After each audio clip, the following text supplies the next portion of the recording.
And no, you can't default to a meta-analysis where several of the studies are using isolated movements on one effing leg. See, it doesn't work.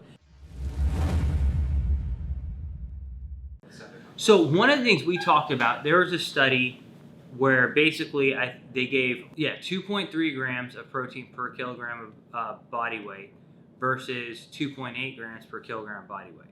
The people who had more protein, and this was a study by Willoughby, he found that they got a large amount of gains, like as high as you've seen in the literature. It's interesting because a lot of people don't talk about that study because his gains were so robust. You know, a lot of people talk about, oh, you can't make gains. A lot of people go, oh, you can't make more than like 1.7 kilograms or something of lean mass for 12 weeks. He got basically 6 kilograms of lean mass in 10 weeks' time in his study. People don't talk a lot about that, but it's there. Now, going on that topic, that study did show increasing protein intake was very beneficial for muscle growth. In fact, extremely beneficial for muscle growth. So what a lot of people do is they'll say, no, you don't need that much protein because meta-analyses show you only need a small amount, like 1.6 grams per kilogram of body weight. And they'll point to meta-analysis. Guys, let me explain what a meta-analysis is. A meta-analysis is when you take numerous studies and you average all their outcomes together and you look essentially at what's the optimal effect for, in this case, the optimal effect for protein.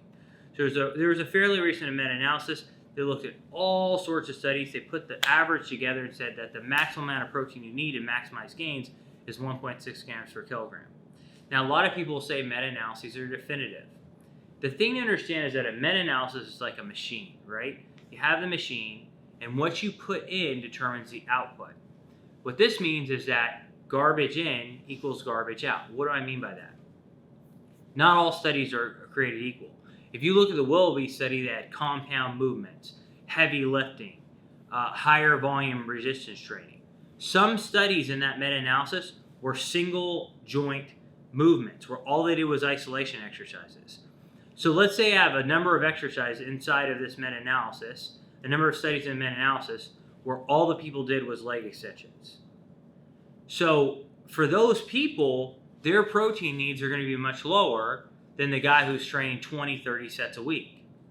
The other thing I want you to point out is studies, it's very difficult for studies to determine magnitude. Never look at studies, especially meta-analyses in the current literature, and think you can determine the magnitude of gains you can get in muscle mass or the amount of food you need to intake, right?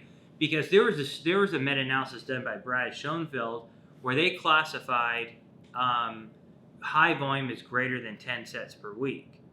Okay, now he did a great study and it's a great meta-analysis, but he's literally working with what the literature gives him. And right now, people in literature don't look at high volume training, okay? Because in reality, like my grandmother probably trains more than 10 sets a week. So would she be considered high volume? Probably not. You know what I mean? Ray's a good friend of ours and he's on this right now. 10 sets probably would be his warm up. You know what I mean? This guy's going for a pro card right now, but 10 sets wouldn't even be a warm up for him, right?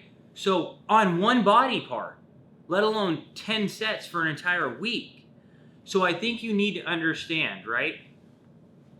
The literature can define essentially direction, not magnitude, okay? Because it just does not study high volume training. When you do study something that's unique, a lot of scientists will come in and go, oh, that can't happen. No, because you're not studying it, right? So I think that's very important to understand, okay? That when you're doing very high volume, okay, and you can't sustain that, but say I'm doing 20, 30 sets a day, under those conditions, having 1.5 grams of protein per pound of body weight, right, could be beneficial. Maybe even up to 2 grams per pound of body weight could be beneficial for short bursts. That's the key to understand. You're not always going to have super high amounts of protein. You need to regulate it to your training. So if you're backing off on your training, you're just maintaining, 1.6 grams per kilogram of body weight or 0.8 grams per pound of body weight might be fine for you. But if you're going all out, balls to the wall, and you're training legs 3 times a week, in that case, having higher protein intakes could be beneficial. And no, you can't default to a meta-analysis where several of the studies are using isolated movements on one effing leg. See, it doesn't work. In fact, many of you who are following the Muscle PhD right now, if you did the workouts that were inside of that meta-analysis, not only would you not get bigger, you get smaller. You might need to have higher protein intakes just to help you not lose muscle because those workouts are so low compared to what you actually do. So be very careful with the literature.